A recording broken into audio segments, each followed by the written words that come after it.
Hello, citizens of a galaxy called Dallas. James here, and today I'm interviewing a friend of the shop, a friend of mine, a customer of the shop, who's gone on and done something that we've all thought about at least one time. At least I think that we've all thought about it at one time. He's written a book, and so today I'm going to be interviewing him and kind of ask questions about why, and also his process and what to expect from the book and some other things. So let's get started with that. Let me swap us over to, boom, Nik Stanosheck right here. All right, let me get all my other stuff up. All right. So, glad to have you on today. We've been speaking a little bit before we started recording this, and so we're just going to kind of jump right in here. Let me grab my notes. There they are.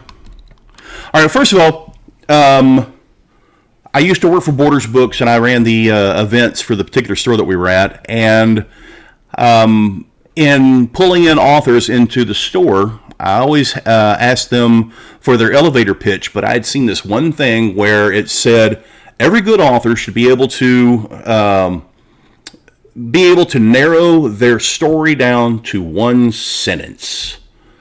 For instance, a young adult author that I had come in, I asked her what her one thing would be, and she says, my story is angelic warfare with automatic weapons.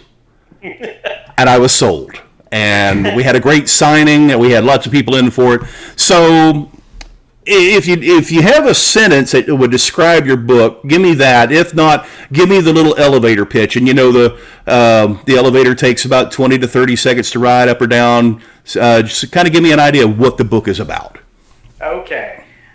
The quickest way, I would say it's a dark elf exile who comes to the surface world where she's just as much in exile as she was before, and she finds things that she never knew before: friendship, trust, love, a community, people who care about her and that she could care about, things that are completely foreign to her. So a stranger in a strange land, I guess you could say. Almost. Okay. Well, that was one of the other things I was going to ask you. Along those lines, did you kind of get any inspiration from other stories? Was there a story that kind of set you in the direction for this story? There wasn't anything. It was probably about 20 years ago I came up with this character, Vhaidra. And I just kind of had these concepts, and so when I would play video games and I could create a character, I created her. And as I played each game, just little bits of backstory would come, things that would kind of match into the game. And what became the book was me one day saying, I should really write down this stuff. I should just kind of write down the little short story of Vhaidra. And, well, the characters started talking to me, and it became a full-length novel, and it'll be some more books. I was going to say, so this is kind of like your R.A. Salvatore's Drizzt Do'Urden. Yeah, to avoid comparison with that, I have purposely not read the Drizzt books. Well, what I mean is, if I'm not mistaken, that was kind of a character that either he had played or had in mind. I could be wrong on this. I may be mixing it up with somebody. I could be thinking it's Vin Diesel, and Vin Diesel hadn't written a book about any of his characters, but he did make a movie. So, but that's just kind of not necessarily copying anybody, but kind of like it's something that he's had on his mind for years, and that's kind of what you did. You've had this character around for years, and every time you played a game, you were adding more depth to it, and so now you've been able to put it in a book. And I love that idea. You were talking about having more stories coming down the line. If I remember seeing your website, you've got more books already planned out. Yes. How did you do that? How do you plan so far ahead? Well, honestly, it was more and more ideas came to me, and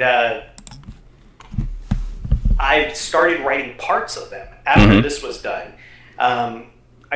This in its roughest form was done 6 years ago, and then because of the pandemic, and getting furloughed, I actually had some time to actually talk to some publishers who had been reaching out to me. about it.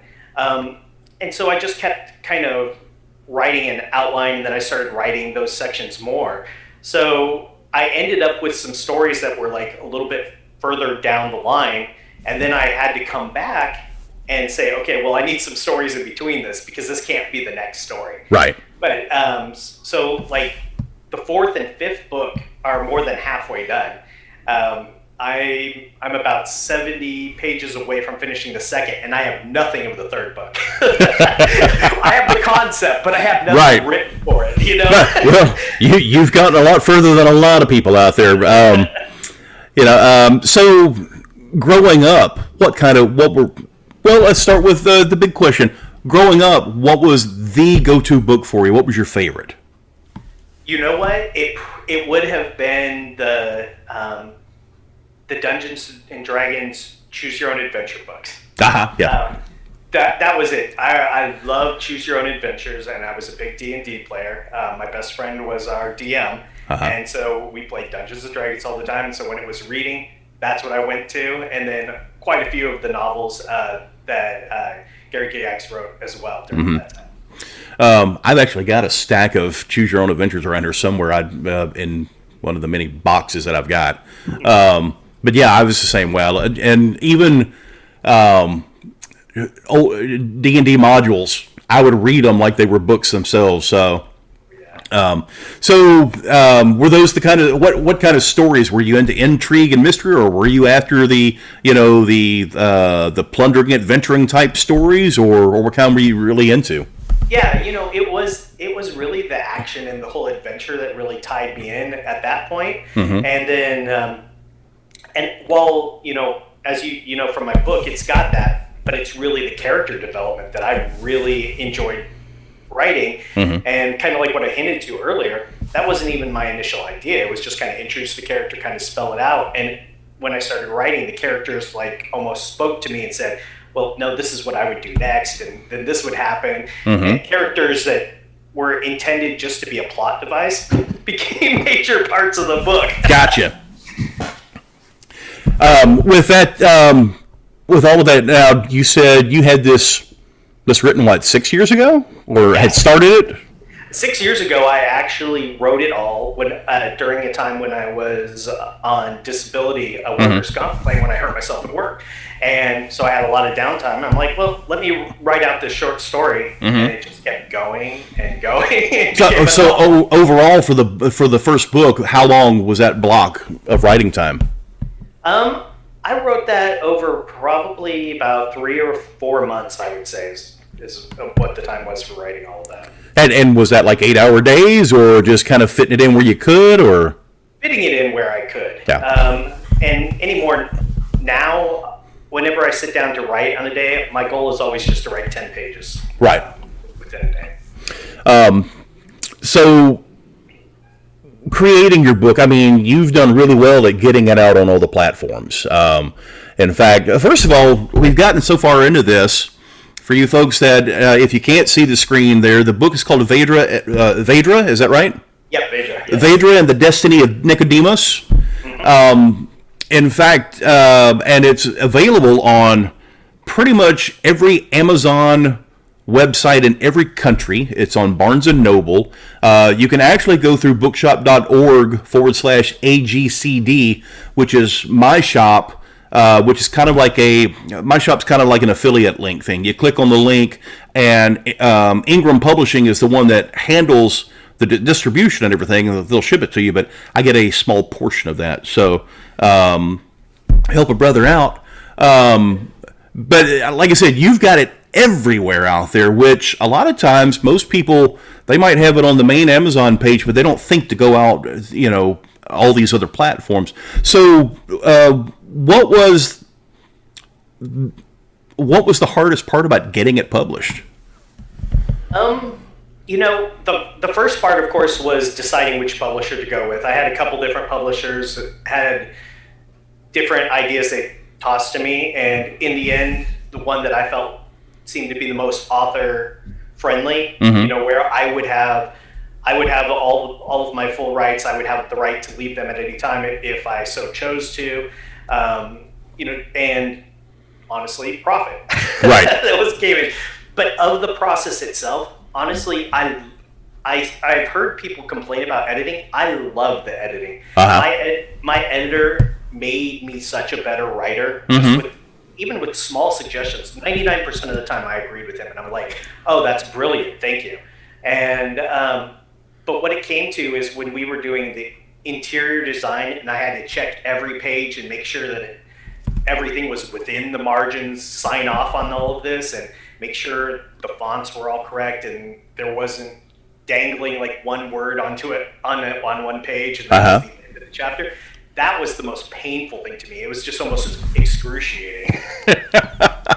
All right. Well, out of all that, what was the most surprising thing that you found out about publishing? I would say it went a lot quicker than I thought, because I started this process in April. Like I said, once I was furloughed at the end of March, and so I started it in April, and I was published on August 1st. So even with multiple rounds, I mean, there's more than 3 rounds. 3 rounds is the typical for editing, but we probably did 6 rounds of editing.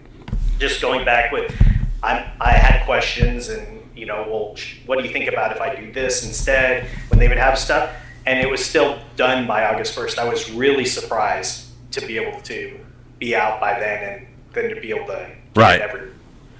Very cool. All right, so and like I said, you've got more series. How many have you actually gotten ideas for? How many more books have you?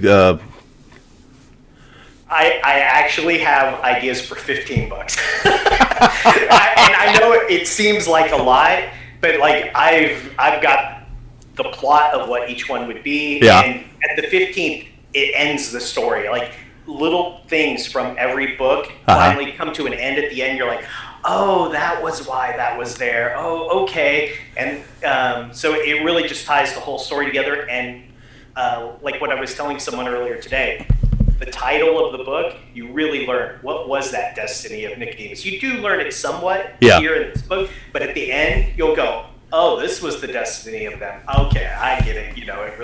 You really get to see that whole thing of how them meeting changed everything. So, all right. So you said it took you about 6 months to write the first one. You got 15. So that's over the next 7 years. I'd like to see George R. R. Martin pull that one off. All right. So just a few final questions, kind of funsies. First of all, what if you had a mentor to help with your writing and everything, a famous author? Who would you choose? Who would you look up to? Ooh. It would either be Neil Gaiman or Elaine Cunningham.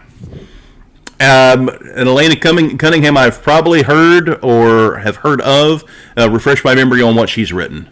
She's done a lot of the Forgotten Realms elf books, for Dungeons & Dragons, for Wizards of the Coast. So okay, that's what she's most known for, but she's done other stuff as well, and I love her writing. That's probably where I've heard the name from then. Okay. And then what do you like better, the movie or the book? Or which do you think tends to be better in the long run, the movie or the book? Without a doubt, it's almost always the book. It seems like even if the book is written after the movie, the book still seems to be better for some reason. That being said, I would love for this to be turned into a movie, and I can picture it cinematically how it would start. You know, the only movie that I've ever had that really, to me, really did the book justice, and a lot of people are probably going to fight me on this, was Lord of the Rings.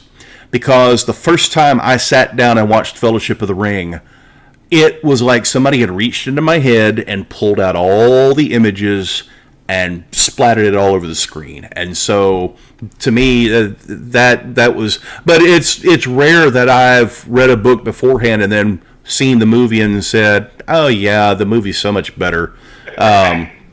So, all right, well, that puts us... We're actually about 15 minutes of perfect time on this. So again, what is the actual website that you can go to for this, to find the book? Okay, so you can go to Vhaidra.com. That's Vhaidra.com. Okay. And that will have the links to all 51 stores in the United States and in all the other countries, including the one to a galaxy called Dallas, which is the most important link, right? Thank you so much. I really appreciate that. And we look forward to reading more books about Vhaidra. In fact, like I said, I apologize. I'm really bad with my reading list and everything. I've gotten through the first chapter, and that's about as far as I've gotten right now. And as I posted this morning on Facebook, I think 2020 is my fault because I started 1984 in January, and I kind of bogged down and I haven't finished it yet. So I'm going to try to finish it tonight. So hopefully 2020 will be over with by tomorrow or at least Tuesday at the latest. Oh, that would be great. Well, Nick, thank you so much. It's been a pleasure talking with you and catching up beforehand. And folks, don't forget to check out agalaxycalleddallas.com. We're still in business, not business, but we're still talking all thing geeky and wonderful in the Dallas-Fort Worth area. So follow us there. Subscribe to us on YouTube, and follow us on Facebook. And you can follow me personally at Galactic Daddy. And again, check out Vhaidra.com, and if you get a chance, buy a copy of the book and let us know what you think of it. So, in the meantime, read more comics, read more books, play more games, let your geek flag fly. We'll talk to you soon. Bye.